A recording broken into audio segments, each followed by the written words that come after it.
प्रिय श्रोता, स्वागत है आप लोगों को पीएस न्यूज में। दोस्तों तो कैसे हैं दोस्तों, आई होप आप सभी ठीक ही होंगे। दोस्तों तो आप सभी को हैप्पी मदर्स डे। दोस्तों पावर स्टार पवन सिंह जी अलग अलग तरीके का फोटो शेयर कर रहे हैं अपने इंस्टा अकाउंट से। उधर ज्योति सिंह भी फोटो शेयर कर रही हैं और बोल रही हैं कि माँ आपके लिए कुछ भी शब्द नहीं है कुछ बोलने के लिए, क्या बोलूं। उधर चंदा यादव भी शेयर कर रही हैं अपने माँ के साथ का फोटो, खेसारी लाल की वाइफ। दोस्तों आप लोग भी जाकर के पावर स्टार पवन सिंह की माँ को बधाई दे सकते हैं। दोस्तों तो मेरे वीडियो पे बने रहे। दोस्तों पावर स्टार पवन सिंह जी अपने माँ को क्या बोले हैं दोस्तों, आगे देखते रहे। दोस्तों मैं सो के उठता हूँ तो सबसे पहले मैं अपनी माँ को फोन करता हूँ, और मेरे लिए उससे बड़ा कोई ना है और ना ही ब्रह्मांड में कोई हो सकता है, क्योंकि माँ है तो सब है।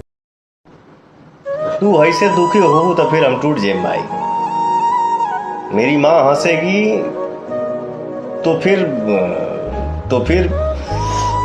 कुछ भी आएगा। तू ऐसे कमजोर हो तो फिर हम तो ऐसे ही टूट जाए। हमारी माई हंस दी तब क्या तुम्हारा बेटा तोड़ देगा, और बाकी हम ज्यादा बोली लेना, इंसान के लिए सारा काफी होता है। तो कैसा लगा दोस्तों मेरा रिपोर्ट, कमेंट करके ज़रूर बताएं।